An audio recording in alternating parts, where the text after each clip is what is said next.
जय हिंद दोस्तों। Welcome to daily UPSC mains answer writing practice. तो आज हमारा जो जीएस का जो सीरीज चल रहा था मेंस आंसर राइटिंग प्रैक्टिस का 2024, तो वो आज हमारा कंप्लीट हो जाएगा। यानी कि आज जो हम क्वेश्चन डिस्कस कर रहे हैं वो डिस्कस कर रहे हैं हम जीएस 4 का क्वेश्चन नंबर 6 पार्ट बी। बाकी इसके आगे की भी क्वेश्चन है, जरूरी ये नहीं था कि जीएस 4 में 6 ही क्वेश्चन पूछे गए, नहीं अभी आगे भी हैं 7 8 9 10 11 12 12 तक क्वेश्चन है, 12 13 तक क्वेश्चन है। जो बाकी है हमारा केस स्टडी है, तो वो आपको खुद सॉल्व करना है। बाकी मैंने भी अगर आप रिकमेंडेड करोगे कि नहीं वो भी डिस्कस करना है तो वो भी कर लेंगे। तो लेकिन अभी जो हमारी राइटिंग फॉर्म का जो क्वेश्चन था वो ये 6 बी तक ही था, बाकी आपको पैसेज रीड करके ही सॉल्व करना था। तो देखिए क्वेश्चन क्या पूछा गया है। क्वेश्चन 10 मार्क्स का था, 150 वर्ड में क्वेश्चन लिखना था। इसमें कह रहा है कि जो मिशन कर्मयोगी है, देखिए mission Karmayogi is aiming for maintaining a very high standard for conduct and behaviour to ensure efficiency for serving citizens and it turn developing oneself. How will this scheme empower the civil servant in enhancing productive efficiency and delivery the services at the grassroots level? इसका मतलब क्या है आप in short समझ लीजिए। देखिए question में ये जानना चाहता है, क्वेश्चन आपसे ये जानना चाहता है कि जो मिशन कर्मयोगी है वो किस तरीके से एक जो सिविल सर्वेंट है उनके लिए कौशल, कार्यकुशलता और सेवाएं बेहतर तरीके से देने के लिए सक्षम बनेगी। ये क्वेश्चन पूछा जाए खास करके ग्राउंड रूट लेवल पे जहां पर आम जनता से सीधा संपर्क हो सके। अब आप लोगों को पता है कि अगर हम ब्यूरोक्रेट ऑफिसर की बात करते हैं, जस्ट लाइक आईएएस आईपीएस जैसे ऑफिसर्स की बात करते हैं, जब मेनली जब हम डिस्ट्रिक्ट लेवल पे जो ब्यूरोक्रेट्स काम करते हैं तो वो क्या करते हैं, एक मीडिएटर की तरीके से काम करते हैं जो कि ग्रास रूट लेवल पे जो एक आम पब्लिक प्रॉब्लम फेस कर रही है उसको गवर्नमेंट तक पहुंचाने के लिए। तो आप लोग देखते होंगे, आप लोग प्रिपरेशंस कर रहे हैं तो आपको अच्छे से पता होगा। तो उसी के रिगार्डिंग में ये क्वेश्चन पूछा गया है। तो इसमें हम टोटल 8 पॉइंट डिस्कस करेंगे अकॉर्डिंग टू क्वेश्चन, जैसा क्वेश्चन जानना चाहता है। तो जरूरी नहीं है कि इसमें जो हम पॉइंट्स डिस्कस कर रहे हैं वही इसका मेन आंसर हो सकता है। अगर आप लोग को लगता है कि नहीं और भी अल्टरनेटिव पॉइंट्स हैं जो इससे भी ज़्यादा बेटर हो सकते हैं, तो आप बिल्कुल उसको ऐड करके रख सकते हैं। जरूरी नहीं है कि यही आंसर 100% करेक्ट है, नहीं। अगर कोई ज़्यादा एक्सपीरियंस स्टूडेंट देख रहा है जिसने अच्छे खासे अटेम्प्ट दे रखे हैं, 4-5 अटेम्प्ट दे रखा है या 2-3 अटेम्प्ट एटलीस्ट दे रखे हैं, या कोई अगर सीनियर टीचर्स देख रहे हैं तो उनको लगता है कि नहीं और भी कुछ सजेशन हो सकते हैं एज एक न्यू स्टूडेंट के लिए, तो मैं रिक्वेस्ट करूंगा कि वो भी अपना सजेशन जरूर कमेंट बॉक्स में बताएं। तो इससे होगा क्या कि जो न्यू स्टूडेंट हैं उनको एक तरीके से डायरेक्शन मिलता रहेगा और राइट्स जो सजेशन है वो मिलता रहेगा, उनको एक अच्छी डायरेक्शन और सजेशन के लिए इधर उधर कहीं भटकना नहीं पड़ेगा। तो क्वेश्चन मैंने समझा दिया है। और एक चीज और फ्रेंड, जैसे कि मैंने आपको बताया था कि अब टेलीग्राम पे मैंने 2025 की प्रिपरेशन के लिए टारगेट प्रोवाइड कराना शुरू कर दिया है। आप उन टारगेटों को फॉलो करके भी आप अपने प्रीलिम्स की प्रिपरेशन कर सकते हैं। जैसे 2025 में जो स्टूडेंट यूपीएससी का एग्जाम देना चाहते हैं, जो 2025 में जो प्रीलिम्स का एग्जाम होगा, तो मैंने जैसा कहा था कि हम जियोग्राफी से स्टार्ट करेंगे। ऑलरेडी हमने हिस्ट्री और पॉलिटी की जो पीवाईक्यू है वो कंप्लीट कर लिया है, सीरीज हमारी वहीं से स्टार्ट हुई थी। तो वो आप अगर आपको इस पॉलिटी या हिस्ट्री से स्टार्ट करना है तो फिलहाल आप वो वीडियो देख सकते हैं, रिकमेंडेड करूंगा मैं, आप देख सकते हैं, क्योंकि इसमें उसमें जो हमने क्वेश्चन डिस्कस करा वो 1997 से लेकर के 2021 तक के जो क्वेश्चंस थे उसको प्रैक्टिस कराए series wise and topic wise, तो आप वो देख सकते हैं। और जैसे ही हमारी जो हम ज्योग्राफी से स्टार्ट कर रहे हैं, तो जैसे ही हमारा ज्योग्राफी कंप्लीट हो जाएगा तो ज्योग्राफी के बाद हम स्टार्ट करेंगे अपना इकोनॉमिक्स, और इकोनॉमिक्स कंप्लीट होने के बाद हम फिर से स्टार्ट कर लेंगे क्विक रिवीजन हिस्ट्री का और पॉलिटी का। तो इस तरीके से अब हमारी 2025 के लिए रिवीजन सीरीज चलता रहेगा। तो मैंने 10 डे का टारगेट प्रोवाइड कराया है आपको, क्लास 6 से लेकर के क्लास 12 तक की जो एनसीईआरटी है ज्योग्राफी की उसका टारगेट दिया है। और अभी हम क्या करेंगे, जैसे देखिए संडे को आपको क्या देखने को मिलेगा, एमसीक्यू वीडियो संडे को एमसीक्यू वीडियो देखने को मिलेगा जिसमें हम उसी पैटर्न में क्वेश्चन डिस्कस करेंगे जिस तरीके से यूपीएससी क्वेश्चन पूछती है क्लास 6 से लेकर के जितने भी 7 डेज में हमारा रिवीजन हो जाएगा, फिर उसका हम एमसीक्यू क्वेश्चन डिस्कस करेंगे। सपोज कीजिए, मान लीजिए कल आपको क्या देखने को मिलेगा, क्लास 6 की रिवीजन वीडियो देखने को मिलेगी ज्योग्राफी की। 6 का कंप्लीट होने के बाद 7th का रिवीजन करेंगे, 7th के बाद 8th का रिवीजन करेंगे। फिर उसके बाद हम क्या करेंगे, एटलीस्ट 50 से मतलब 50 क्वेश्चन हम जो एमसीक्यू डिस्कस करेंगे क्लास 6, 7, 8 का, वो होगा हमारा सिमिलर यूपीएससी पैटर्न में। फिर उसके बाद हम क्या करेंगे, 9th, 10th, 11th and 12th की जो बुक है ज्योग्राफी के, इसका रिवीजन करेंगे। और जैसे ही हमारा इसका रिवीजन कंप्लीट हो जाएगा, बाकी के 50 जो एमसीक्यू क्वेश्चन होंगे सिमिलर उसी पैटर्न में हम क्या करेंगे, डिस्कस कर लेंगे। अब फिक्र मत करना, इसकी जो पीडीएफ है टेस्ट की, जो एमसीक्यू क्वेश्चन प्रैक्टिस अगर आपको क्वेश्चन देख के ही करना है तो वो टेलीग्राम चैनल पे मैं प्रोवाइड करा दूंगा, आप वहां से फ्री ऑफ कॉस्ट डाउनलोड कर सकते हैं। तो आप फटाफट क्या कीजिए, टेलीग्राम का चैनल का लिंक आपको डिस्क्रिप्शन में मिल जाएगा, आप वहां से टेलीग्राम चैनल ज्वाइन कर लीजिए। अब हम डिस्कस करते हैं अपना आंसर अकॉर्डिंग टू जैसा क्वेश्चन पूछा गया था। तो सबसे पहले जो हमारा पॉइंट चलेगा वो चलेगा कस्टमाइज्ड ट्रेनिंग। फिर हम डिस्कस करेंगे डिजिटल लर्निंग। फिर बिहेवियर, जो बिहेवियर ट्रांसफॉर्मेशन होता है, यानी कि जो बिहेव में किस तरीके से चेंजेस आ रहे हैं।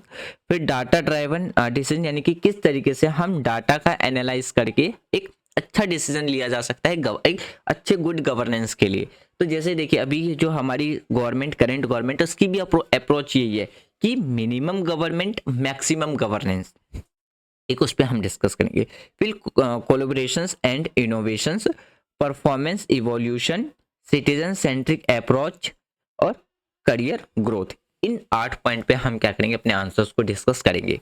सबसे पहले हम बात करते हैं कस्टमाइज ट्रेनिंग। कस्टमाइज ट्रेनिंग, देखिए जो मिशन कर्म योगी था, इसका जो मेन मिशन था, यानी कि इसका जो मेन ऑब्जेक्टिव था, ये जो एम था वो क्या था, एक स्पेसिफिक रोल प्ले करना किसके लिए, जो भी सिविल सर्वेंट है उसकी ट्रेनिंग के लिए, जो कि हेल्प करेगा किसके लिए, कि किस तरीके से वो अपने स्किल नॉलेज को क्या कर सकते हैं, बढ़ा सकते हैं, क्या ज़्यादा डेवलप कर सकते हैं।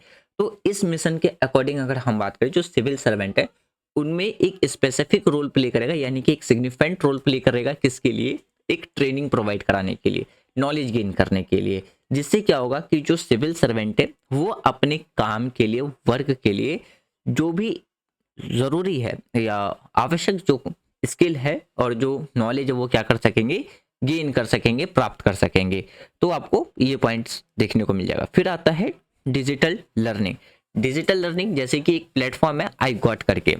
तो आई गॉट एक ऐसा ऑनलाइन लर्निंग प्लेटफॉर्म है जो कि एक ऐसा रिसोर्सेज प्रोवाइड करा रहा है जिसको किसके लिए, ट्रेनिंग के लिए। तो इसको हम क्या कर सकते हैं, इसमें किसी भी टाइम पे कहीं पे भी एक्सेस कर सकते हैं, मतलब कहीं पे भी किसी भी टाइम पे एक्सेस किया जा सकता है लर्निंग के लिए।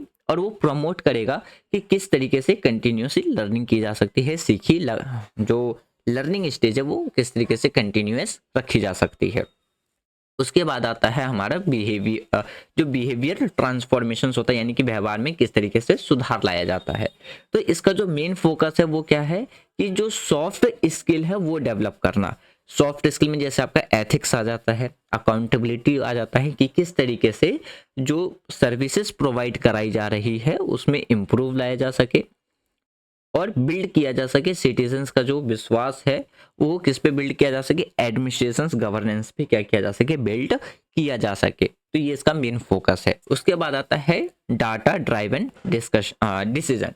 डाटा ड्राइवन डिसीजन में आपको क्या देखने को मिलेगा, कि सिविल सर्वेंट को इस तरीके से उनको ट्रेनिंग दिया जाता है कि वो डाटा का एनालाइज करके एक अच्छा डिसीजन कैसे लिया जा सकता है, किसके लिए, बेटर गवर्नेंस के लिए। तो आज के टाइम पे ज़रूरी है कि अगर आपको अच्छा गवर्नेंस करना है, यानी कि आपके एडमिनिस्ट्रेशन में अगर अच्छा एडमिनिस्ट्रेशन इस्टेब्लिश करना है, तो सबसे पहले आप आज के टाइम पे क्या करें, कि जो भी उनके पास डाटा है उसको सही तरीके से, अच्छी तरीके से उसको पहले एनालाइज करे, तब उसके बेसिस पे वो क्या करे, डिसीजन ले।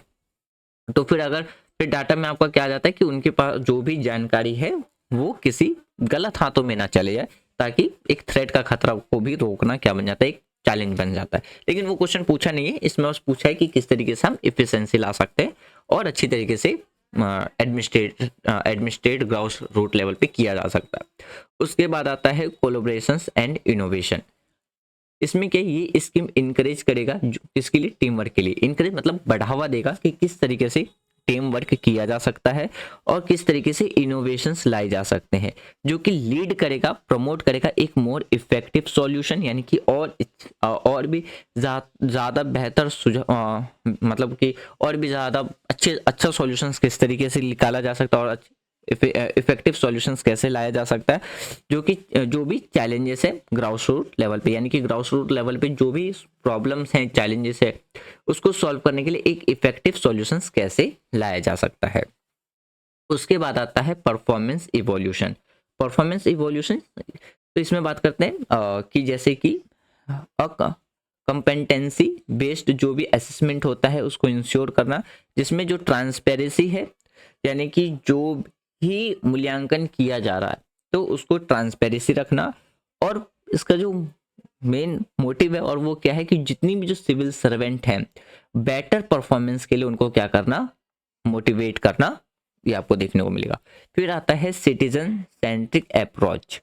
इसमें क्या आपको देखने को मिलेगा कि यानी कि जो ट्रेनिंग प्रोवाइड कराएगी किस तरीके से जो भी सिटीजन्स हैं उनकी जो रिक्वायरमेंट है, उनकी जो ज़रूरत है उसको किस तरीके से प्राथमिकता दी जाए, यानी कि ज़रूरतों के हिसाब से उनको प्राथमिकता दी जाए, ताकि हम सर्विसेज में क्या किया जा सके, जो सर्विसेज प्रोवाइड कराई जा रही है तो उसकी क्वालिटी में इम्प्रूविंग की जा सके और सर्विसेज में इफ़िशेंसी लाई जा सके।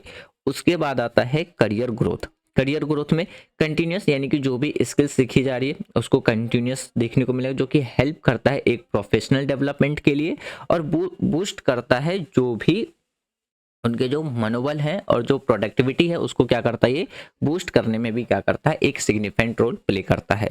तो हम इन सारी अप्रोचेस को अगर हम क्या करते हैं, इम्प्लीमेंट करते हैं या इन्हेंस करते हैं, तो हमें क्या देखने को मिलता है कि जो पब्लिक सर्वेंट है उसकी सर्विसेज में इफिशिएंसी, अकाउंटेबिलिटी और service of quality, ground root level पे जो गवर्नेंस है उसमें आपको देखने को मिलेगा। तो देखिए फ्रेंड्स, सही था अकॉर्डिंग टू जो क्वेश्चन है, इसका जो हमने पॉइंट्स आंसर डिस्कस करे, आपको मैंने स्टार्टिंग में बता दिया कि अगर आपको लगता है कि इसके अलावा भी और भी इंपॉर्टेंट पॉइंट हो सकते हैं, बिल्कुल कमेंट बॉक्स में बता सकते हैं। कमेंट यानी कि वीडियो के रिगार्डिंग में कोई भी सजेशन देना है आप कमेंट बॉक्स में भी दे सकते हैं। मिलते हैं नेक्स्ट वीडियो में, जिसमें अब हम क्लास 6 से 12 तक की जियोग्राफी हम रिवीजन करेंगे, जो कि हर एक कॉम्पिटिटिव एग्जाम अगर कोई स्कूल स्टूडेंट है तो उनके लिए भी वो काफ़ी ज़्यादा क्या रहने वाला है, हेल्पफुल रहने वाला है। Thanks for watching friend, take care, Jai Hind.